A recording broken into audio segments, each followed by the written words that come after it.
this microphone does not work, so I'm just going to be projecting. There's still going to be people filtering in, but in the interest of a packed agenda, I wanted to start by welcoming you to the State of Black Education California event. Thank you so much for being here today. My name is Rachel Bogwit. I am a legislative advocate at ACLU California Action. That's our capital-based affiliate of ACLU. And on behalf of ACLU, Black Parallel School Board, Black Organizing Project, and our many partners, really glad to have you here today.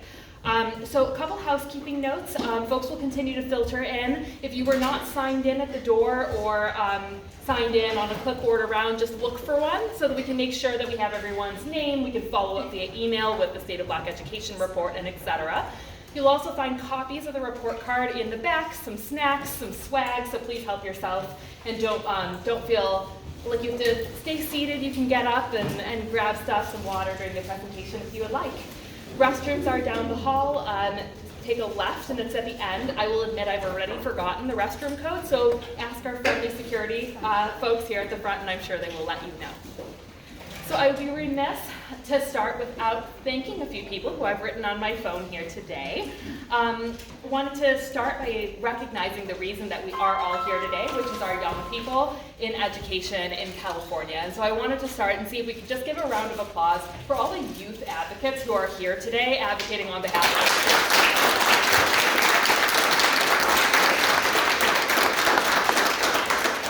You are all fantastic, and it is so important that we have you here and have your voice and have your leadership in this effort. While I'm here, I also want to thank a few other folks. I wanted to thank Dr. Assemblymember Akilah Weber, whose office helped us set this event up today. She may actually not make it today because she's actually in Senate Education Committee presenting bills for students' health and career pathways that she'll drop by if she can make it. Also wanted to thank in advance Assemblymember Mia Bonta, who will be dropping by, as well as the representatives from CDE, State Board of Education, and the Governor's Office who are joining us today, along with many other advocates, legislative offices, and Department of Finance. We've got such a great crew and advocates here from Stockton, Oakland, Sacramento, LA, and far beyond. With that, I think that I will step away and turn things over to my colleague Amir, our Senior Policy Counsel from ACLU of Southern California, who is the co-author or the author of the State of Black Education report card and a fantastic expert on this issue, and we'll take it away. Thank you. Thank you all for joining us. Are you all able to hear me? Yes. Well? Yes. Okay, cool. I'm just going to set this here because we're live on Instagram of our Youth Liberty Squad, and you'll hear more about our squad later. So I'm with the ACLU of Southern California, but we have, I guess, about 5 ACLU offices all throughout the state, and I just want to give a shout out to our colleagues coming from San Diego, Angelina there, here in Sacramento with Rachel and Carmen back there as well. Northern California where Grace, back there I was going to say Grace is there holding down the fort, and I'm in Southern California. And ACLU, ACLU SoCal specifically, we're about a 100-year-old organization, and the ACLU National has existed that entire time as well, actually a little longer. And we're commemorating the 70-year anniversary of Brown versus Board, which was actually a case that ACLU played a role in, supporting the NAACP, and also filing similar cases to end school segregation throughout the South and in different areas, in cases that would eventually go to the Supreme Court and be known as what is Brown versus Board. But as many of you know, whether you're a parent, student, educator, whether you work in schools, whether you're an advocate, we know that the promise of Brown versus Board has not been reached, has not been attained, right? And there are some indicators, actually someone in Oakland was just sharing some data 10 minutes ago about how literally they're actually suspending more students now than they did 10 years ago before some of these different reforms were happening, right? So it's really important that we pause and see and measure our progress and see what else we need to make happen. And I'm honored, I'm gonna do a presentation on our State of Black Education report, about 10-15 minutes, but after that I'm gonna facilitate a panel with folks who came from all across the state, Black parents, Black students, Black educators who came to share their perspective and provide more behind the numbers, behind the law and the history that I'm going to talk about briefly for 10 minutes to provide some more context. So the presentation that I have is also available online, and it's this tiny URL here, which I'll also have at the last slide as well. But just because both the report and this presentation, there are lots of numbers and different things in there. So my apologies, I do have to go through a lot in a little bit of time, so we can have more time for this conversation. But also want to give a big shout out and gratitude to our partners, Black Parallel School Boards, Black Organizer Project Oakland, for joining us in California, and also to New York for joining us. So ACLU, who and why? As I mentioned, we were involved in Brown versus Board 7 years ago, but we've also fought several landmark cases here in the state of California, but also federally. One of the cases we had, well, you can see here I listed some of the ACLU cases throughout history. Here specifically in California, dealing with education equity specifically, which is the team that I'm on, the education equity team. So Daniels versus state of California was against the Inglewood Unified District, but also against the state of California, because in Inglewood Unified, where you'll actually hear from educators today who are in Inglewood Unified, but at this time, I believe it was around 1999, 2000, Inglewood only had 2 advanced placement courses. Beverly Hills High School, about 15 miles away, had over 15. And Inglewood, as we know, is a predominantly black, or at the time, it was a predominantly black district. And you saw that trend all throughout the state. So this was the school, this was my era. This is when I would have gone to high school. I didn't go to high school in California, but I would have been disadvantaged compared to students in Malibu or in Beverly Hills that I would compete with at the university, right? So this is just one generation ago.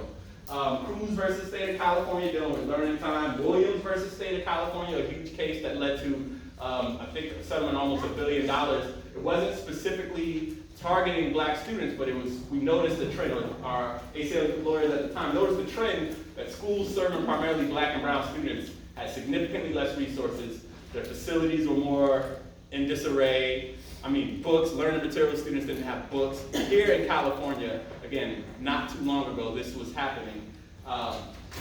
So it goes on, but one of the most recent cases against the state of California is the Mark S. case, which you might hear about later today, and that was filed in 2021. And in this presentation, I actually included an article that I encourage you all to read later. This case made our ACLU magazine. Any ACLU members out there? There are a couple, right? Because there are actually tens of thousands of ACLU members throughout the state of California, and about 1 million nationwide. And this article was the cover issue, and it said separate and unequal. This is 2023 that this article was published.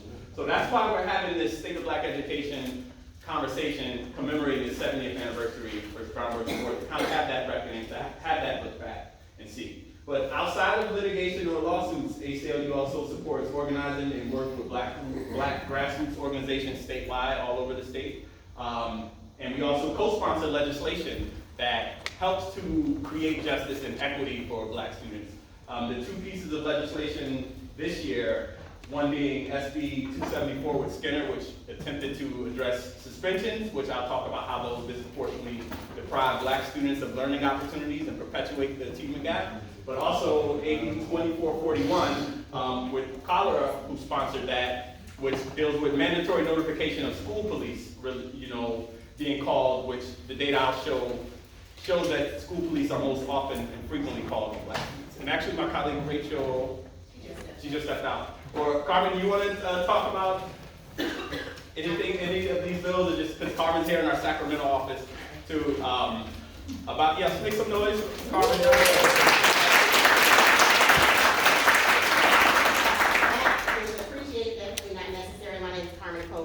I'm Director of Government Affairs for ACLU California Action.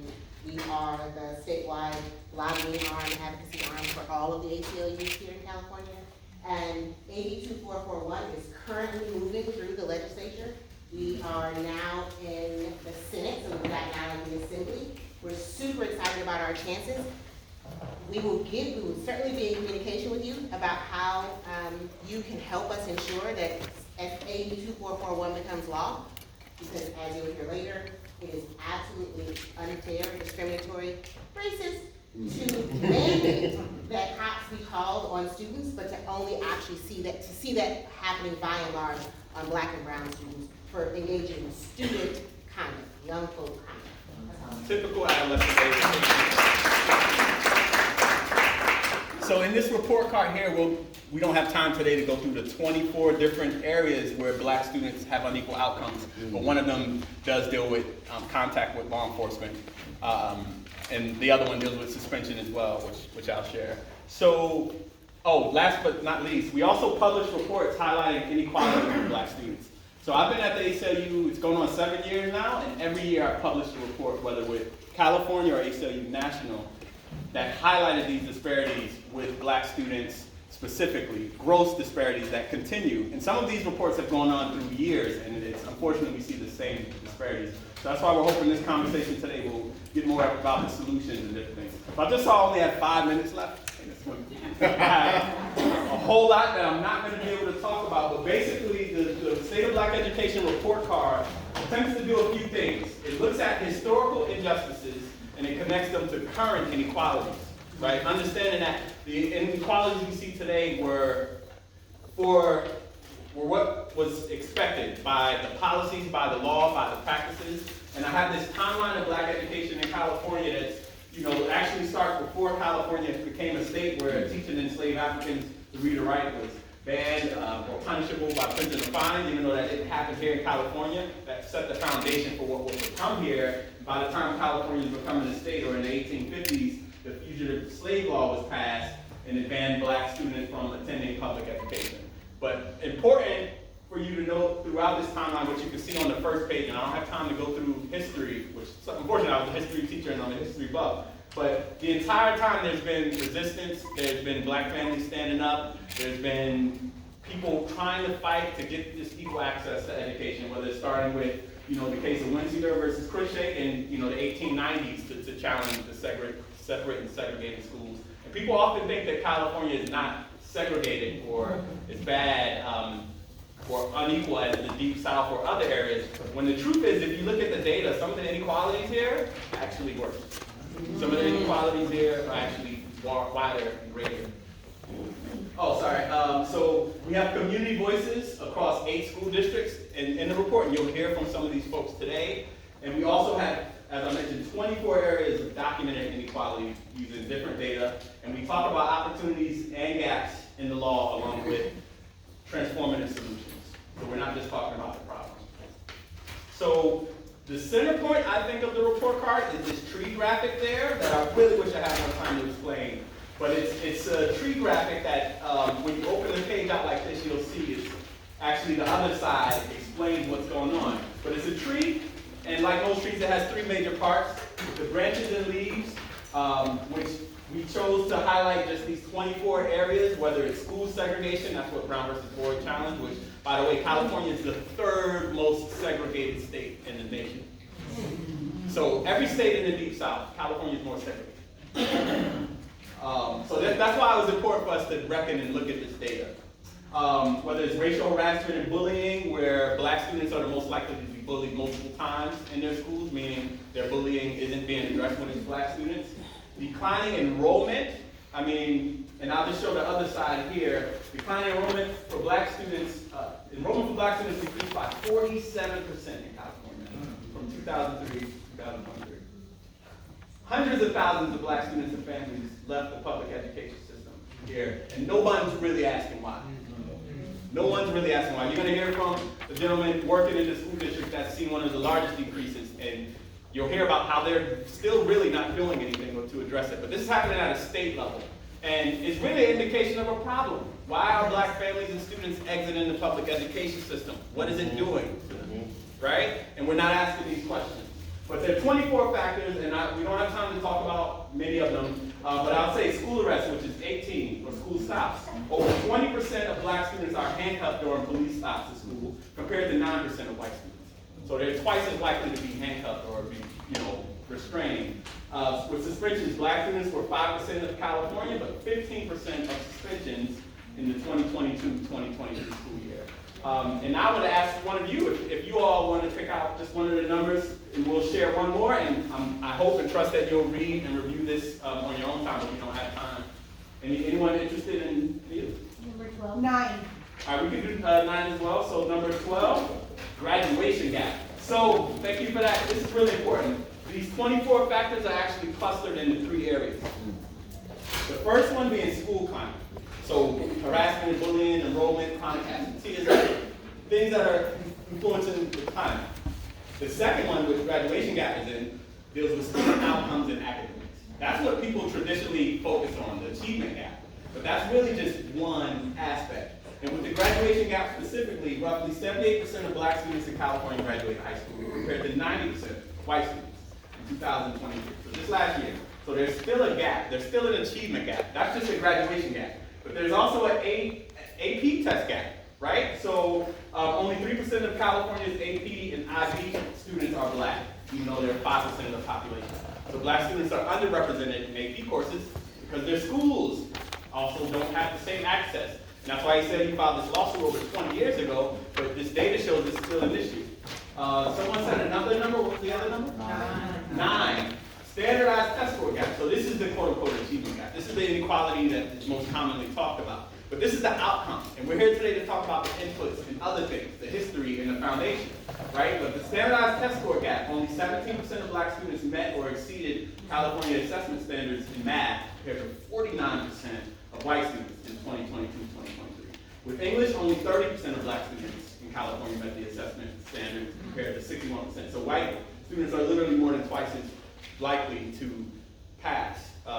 And so again, I don't have time to go through all 24 of these, and we're about to transition to our panel and hear from some of our special guests soon, but I encourage you to look at all of these and go through this report card in detail, and the community voices from some of the people you'll hear from today are there as well, people from Stockton and Sacramento and all over, so you'll hear from that. But we also highlight that there are programs that exist, whether it's in Los Angeles, Oakland, Berkeley, Pasadena, and other districts that are attempting to create black student success, to support black student success. So there are things happening, and these programs aren't perfect. You're going to hear about that today, right? But there are things happening, and more things need to be done, and this report card is an attempt to do that. And lastly, we have legal obligations, recommendations, and definitions in there as well.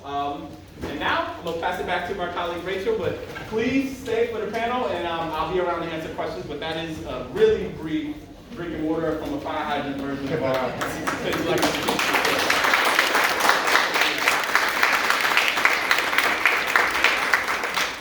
Thank you so much, Amir. I know there was so much to take in there. There are copies of the State of Black Education report card at the table at the back, along with snacks and water and swag and exciting things. And this report is now live on our website. We'll make sure that everybody has that URL on their way out the door today. There's a lot to reflect on in what Amir just shared. There's a lot more in the report, and we wanted to invite a couple of special guests today to start us in that reflection and give us their perspectives as leaders here at the Capitol on these issues. So I'm going to invite them up one by one, but first I want to invite Assembly Member Mia Bonta up to the stand. Mia Bonta is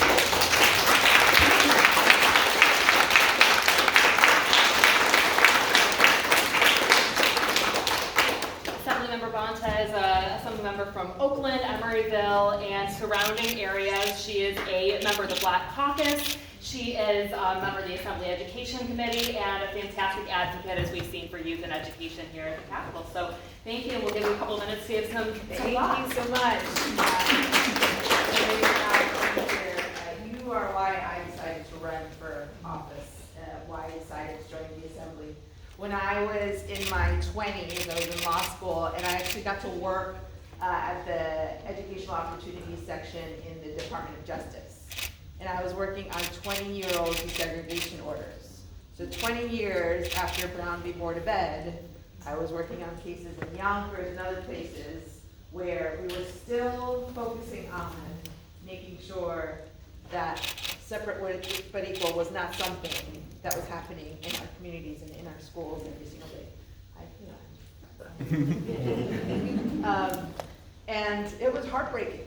It was heartbreaking to think 20 years later that we would still not have equity in our school systems. But here we are now, 50 years later, after Brown v. Board of Education, and we still do not have a place where beautiful young women like Kayla and me, what's your name? What's your name? Say your name. And James can think that they can go to school and have a school that ensures that they are able to thrive. We are not there yet. We recognize that we are not there yet, and this legislature has been working hard to rectify that. But I tell you, when I came to the legislature, I was still very shocked. Shocked that we would have individual legislators who would deny young black men and women from their ability to have an equal education. And when I think about education, I'm not thinking just about what happens inside the school building. I'm thinking about what happens in our communities. I represent Oakland, where school closures are something that happens on the daily, that we have to fight against. I represent a city where 2 teachers went on a hunger strike for 30 days because they did not want to see their young black and brown children not deserve the ability to have teachers that look like them, housing over their heads, food in their bellies, and social services and supports that actually ensure that they would be able to have a path moving forward. Senator Bradford kindly gave me an opportunity to speak before him. For 2 years, he and Reginald Jones Sawyer, Assembly member, have been working on the reparations task force to be able to put together a set of recommendations that would actually address the systemic foundational inequities that we know exist, that you were able to speak to so powerfully. We have a lot of work to do in this legislature, and I'm telling you right now, it is not going to be easy. And we need every single one of you to hold true to the fact that you have a right to your education, that we as a black community have a right to ensure that we have the ability to be educated, to thrive, to not have to suffer the, how many is it, 26 different, 29 different, 24 different outcomes that show the disparity that we still experience this every single day. We are still going to be walking around this legislature, fighting for equity around digital access, fighting for ensuring that we have black and brown teachers who actually are in the classroom, because we know it leads to a change for every single one of our children when they see our teachers teaching us. We are going to have to continue to fight, and it is going to be a fight. So I'm glad that we're all here together, getting educated and kind of gearing up on our advocacy to be able to do that. But you can count on me that I will not stand for young people like James and Kaylani and all of the young people here not receiving their full, rightful education. We're doing a lot in the legislature. Senator Bradford will talk about that. I know that Dr. Weber is going to come here and talk about the equity multiplier. I've been focused on digital equity. I've been focused on building up our communities and thinking holistically about that, creating cradle to career pipelines, and making sure that we have place-based supports to be able to do that, investing in that way, because it's not just about what's happening in the school classroom. And I've been focused on a lot on breaking the school to prison pipeline, making sure that our youth know that they do not have to subject themselves to police engagements and interaction, to disciplinary practices that create a higher rate of our young black people being exposed to the legal system, the criminal legal system, and ensuring that we have a pathway so that every single one of us can go on to thrive. Sometimes that means going to community college, 4-year college. Sometimes that means apprenticeship programs. Whatever it means our ability to be able to have a pathway to success. And I'm going to fight here for the next 10 years to be able to make sure that happens. And I'm with you. Be assured it is going to be a fight. So get ready. Thank you.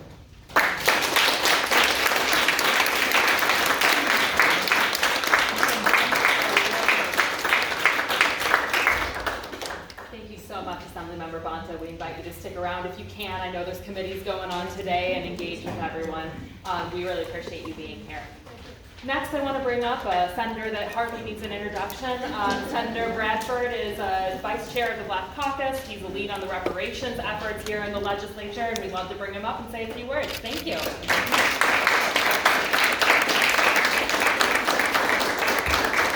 Good morning. I primarily came to listen, but since I've been put on the spot like this, I guess I got to say something. But it's truly a challenging time, as Assemblymember Pontes stated, when we find ourselves 70 years after Brown versus Board of Education, that African Americans are still at the lowest percentile as far as performance, college enrollment, high school graduations, college. I mean, it's pathetic.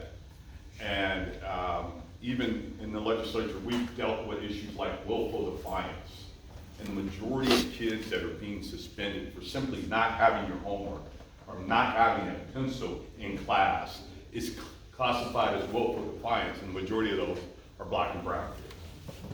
And we've been dealing with legislation to address that stark, bias, and as stated, making sure that we have the LCFF legislation that Dr. Shirley Weber passed a number of years ago to make sure that the most underperforming schools get resources. And unfortunately, whether you're an individual African American, you live in a predominant wealthy community, your schools are still underfunded compared to your white counterparts. And that's the reality. And that's reality. And what we find in our school districts nowadays are what? Charter schools. And we say if charter schools are the panacea, the silver bullet to education, then why don't we see them in every neighborhood? Right. We don't see them in affluent neighborhoods. You see them in Black and brown neighborhoods. And I'm a strong charter school supporter. But you also have to invest in those schools in your community. I grew up in a very diverse community. I grew up in Gardena. When I grew up in Gardena was predominantly Asian and white. And I graduated from Gardena High School. And I took AP classes the whole time in high school. And I had a B average when I graduated, with every intention of going to college. But I remember my guidance counselor said, maybe you should look at trade school. I mean, they were automatically discounting me simply because of the color of my skin. Despite I had a GPA of well over 3.0. They said, maybe you should consider going to trade schools. And that's what we're telling kids today. Not to say that's bad, because I wish we still offered those type of classes in school, because college isn't for everyone. We got to be honest about that. And another reality we need to understand, even if everyone wanted to go to college, was eligible to go to college, it's not enough classrooms. It's not enough seats. And we don't talk about that. So we're putting these kids on a course for disappointment, but that's why we have to make sure that we gird up education in the legislature, make sure it's a priority, especially for minority communities. That's why I'm authoring a bill, SB 1348, which is going to identify Black serving institutions here in California, our UCs, our CSUs, and our community colleges that have at least 10% African American enrollment. Because we want to be welcomed in those colleges, and those colleges are doing it. Sac State under President Wood is doing a great job. Dominguez Hills under Dr. Parham is doing a great job. Dr. Curry, Compton Community College is doing a great job. So that legislation is moving forward so we can identify, give those universities that marker, those colleges that marker, so you know that's going to be a welcoming and inviting environment for you. And we have to get past the misnomer and the miseducation that we don't value education. That's the farthest thing from the truth. But for over 250 years, as Dr. Mia Bonson stated, I was on the reparations task force the last 2 years, but over 250 years, we were tortured and sometimes even killed for trying to learn how to read and write. Our eyes were gouged out if you were reading as a slave. So you got to understand, we had over 300 years of trauma about picking up a book. And that's why some of these kids today, it is passed on generation. It very much so. But if we know the truth about this country and about African Americans, at the turn of the 20th century, how many know there were more HBCU colleges than any other college in this country? More HBCUs.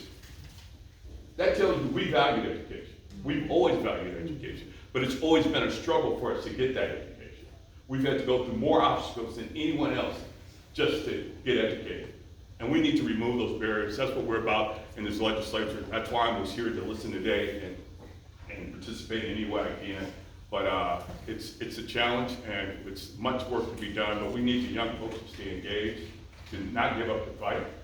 Because what Nelson Mandela said, the most powerful tool we have to change the world is in education. Please know that. Please know that. Learn all that you can, because you never can know too much. Life is an ongoing journey of education. It's not a destination, it's a journey. So take advantage of that. Take advantage of the day. Thank you for this opportunity. Thank you for your leadership, Senator Bradford. And I want to read a quote from that reparations report, which we also mentioned in our State of Black Education report card in the state level recommendations. We say invest in educational healing and repair by providing additional funding to support Black students as recommended by the California Department of Justice and the statewide reparations task force. And we talked about the resolution passed in Oakland and Berkeley, but the reparations report said, whether through an approach like AB 2774 or some other manner, the task force recommends that the legislature commit the levels of funding needed to ensure that African American students across California, especially those who are descendants of persons enslaved in the United States, have every educational resource, support, and intervention needed to end the persistent racial disparities that permanently close the opportunity gap. So that work is happening in the legislature. It's recommended, and as Senator Bradford mentioned, there's historical trauma, that historical harm, historical injustices, and anything that's broken has to be repaired. And we have to actually do that, all right? So we're gonna pivot to our panel right now. We have, students, parents, educators, Black specifically. That's really important. We're talking about Black educators, right? We want to center Black voices across all over the state. And I want to invite them to come up now, please, if you can come up and begin to take space up there. And we said originally our event would end at noon. However, we'll still be in this room afterwards, so we'll be here to answer questions, talk to media, and other things as well, so we really appreciate it. And actually, if we could get maybe Senator Bradford and our panelists for a quick picture before we start. Let's gather right here for a quick picture.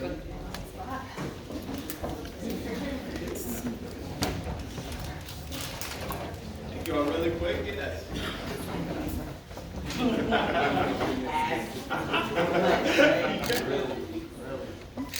Stand by the quality you challenge individuals. So Like I'm the shorty amongst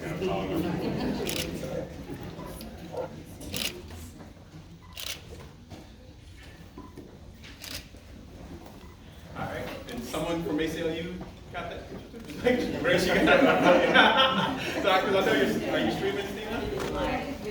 Oh, yeah. Appreciate y'all patience. What picture? Yeah, and Carl, get up here. And just wait. Like the two huddled. All right, thank you all. Cool, so we're gonna have our panelists get behind and up there where we often don't have community voices, right? Usually this space is reserved for elected officials and others, but these microphones should be activated, so my apologies, we're gonna have to, let's bring it on down, because some of us will have to share to a microphone, but there are enough chairs for all of the panelists right here. So really excited about this portion. No, I don't think so. Because right now, we're blessed and honored to have amazing voices, people who were gracious enough to miss school, students who are in finals, right? Students who are in finals, which someone reminded me of. They're in finals. Students are missing finals. Educators are missing at which district or city you're in, and Jewish organization. That's really important. And you want to share, yeah. And then afterwards, we'll get more into the specific questions. Hello, my name is Jamari Crawford. I'm with Black Turtle School Board. And we focus on the business product school topic and